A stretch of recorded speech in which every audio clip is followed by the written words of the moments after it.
Kodwa ngeke ngasho ngathi uMancinza mekhuluma Monday ngendaba ephathelene nophakela umthakathi nemeeting yakhe nopresident sizoqala phansi wonke umlilo besubhuleka. Kodwa kangimgxeki umfowethu ngoba ama-point aqhamuka nawo ayasithinta ayasiforce ukuthi ake siqale phansi futhi sikhulumeni. Undabandaba akakhuluma. Akakhuluma akawaphendule lama-answer lama-question kaMancinza aphethe insolo. Kulungile-ke bafowethu asiqaleni phansi mina nani la abangakezwa ngale ndaba.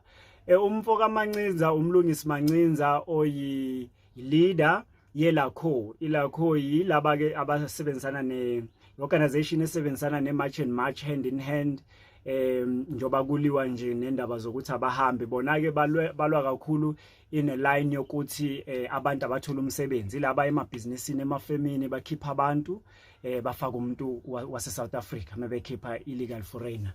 That's what they do. So kuthe mekusuka yonke lento leya yokuthi ophakela hayi sebesuke manje bayomeet upresident wabhala nje kulapha ku Facebook wathi hayi yena Monday khona inkulumo azoyikhipha futhi yena ngeke avumele umzabalazo ukuthi udayiswe. Hey ithe bekhuluma lento ngaba concern ukuthi uthini lo muntu methi ngeke avumele umzabalazo udayiswe. Kulungileke sasho ukuthi solinda uMonday lana ke during zonke lensuku over weekend silwa nalento ukuthi hayi uphakela phela bengekho wrong ukuyo attend upresident nani njengensizwe ezithembayo phela siyafika hayi lokhu angeke simvikele futhi ngeke simjikele uphakela akeke asiphendulele. I think it needs an emergency response from yena and an emergency public meeting from yena no Jacinta yena ne March and March nayo lakho nayo Ngizwe can be part of that because ijulile. Nangu-ke umlungisi uchaza kahle ukuthi i-March and March iqale last year March. It was even called March on March because it started marching on the month of March. Beautiful. Uyasho ukuthi bona be-organization zilakho they were there working supporting March and March alongside yena uSis Jacinta. Phakela umthakathi was there also coming here to support. So kwaba nevumelwano ezenziwayo ngokuxoxa nje ngomlomo ukuthi madoda nayo into esilwayo la inje sibhekene ne-enemy enkulu la, so kunezinto okungamele sizenzeni kunezinto okuzomela sizenze. Yabona bekhuluma nje ngomlomo ema-meetingini wabo after leyo March meqala i-March on March last year ngoMarch. So uthi uMancinza ke let's fast forward kwaba ke uJanuary kwaba this year nawa kama-March siyawabona yenzeka. That's okay. Uthi uMancinza meqala kuvelela uphakela umthakathi kakhulu esithombeni ngoMay this year. Sikuphuma lama-march amaningi ke manje sigcwele nensizwa kuma-march ngoMay this year. Uthi uMancinza uphakela umthakathi yena self watshela yena uMancinza ukuthi wensizwa upresident ufuna ukungibona njobe efuna ukungibona kanjena ngathi inkulumo afuna ukungibonela yona iphathelene nemali ngathi ufuna ukungithenga upresident. uMancinza ke uthi uphakela umthakathi wayesho leyo nto ngoMay uze wakhipha idate ngathi ngo-21 May, I'm not sure but ngoMay. Uthi hayi bayibambe le meeting baxoxeke be-organization behlangane nje nophakela ukuthi no hayi lokhuzane phakela Musa uthini wena kuqala hayi asho insizwe ukuthi hayi cha mina ngeke nje ngize ngiye kuphake njalo ku president ngeke ngize ngidayise ngomzakabalazwa ngifune bribe mina ngilwela abantu. So meeting a president is a wrong move from me. Kusho luphakela emeetingini ehlanganise abantu ababelivela ku March and March eThekwini. Hayi kuvunyelwane ukuthi amadoda sonke asikhulumeni izwe lilodwa. Akunamuntu ke ozoyobona upresident ngoba upresident sekuhighlighthelile wena phakela ukuthi ngathi ufuna ukupha imali.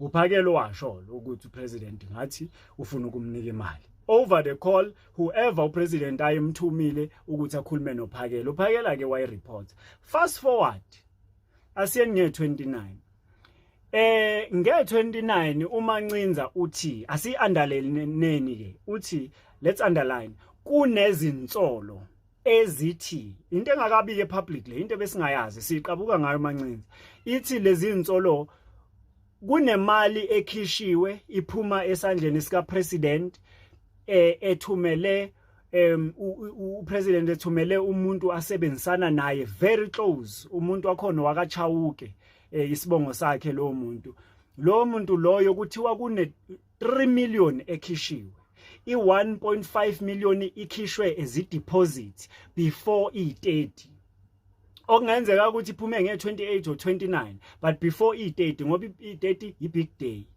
kwathiwa ke kusolakala ngathi balance ke ibe seyilandela after i30 noma akacaca ukuthi yona kwenzakaleni but manje nayi inkinga la kunamahlebezi yiyo ngithi angizukuthatha ke iside la uphakela kuzomela aziphendulele le lamahlebezi athi uphakela ureceive imali engango 1.5 efakwe as a deposit phezulu kwesivumelwano sika 3 million manje ke uMancinza mayibeka uyibeka yena as umuntu addressa ama-room uthi ke uMancinza kwayiwa ke kwi-march and march nge-30 kuthe maqedwa ku-march and march waya kuphakela umthakathi wafika wambuza uthi phakela mfowethu waya kanjani kuyohlangana nopresident ekubeni wena ngoMay wangitshela ukuthi upresident wasitshela ukuthi upresident uyakufuna kodwa ufuna ukukuthenga ngemali wasuyelani ke nge29 sekukhulunywa nge30 ke after marching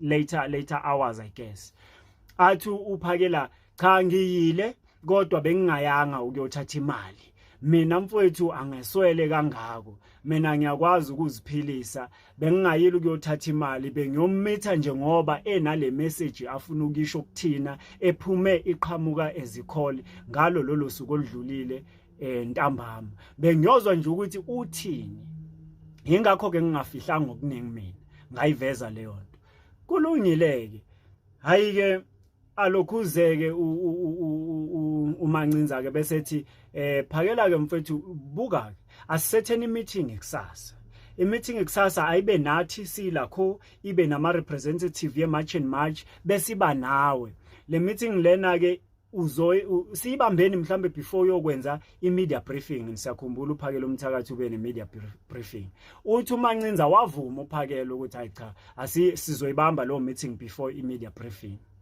hayi uthi uMancinza ekseni ke wafona uphakela kayibamba ifoni ibodyguard leligada uphakela libamba ifoni wasaphinda phinde wazwamiyeka kuthe meseqedile ngemedia briefing kuma later hours after uphakela enza imedia briefing uthi wafona futhi umlungisi la kuphakela siyibambeni meeting phela and that's what he made a second call for later hours uthi wangamthola futhi uphakela so isimo la ukuthi uphakela ke akakafuni noma akakavumeli ukuhlangana nomlungisi nemarch and march in person ukuthi kuxazululwe le ndaba yokuthi mfowethu uyeleni kupresident ekubeni saxoxa ukuthi wena wathi wena ngeke uze uye kupresident ngoba upresident wakuthembisa imali ngoMay wayiphika manje mesubonakala ke manje uye kupresident uthi sicabangeni so uphakela ke kuthiwa uyidojile ke leyo meeting kuze kube namhlanje ayikahlalwa ngoba phela umlungisi uyikhipha manje ngo12 njoba kuyi6 nje njoba sikhuluma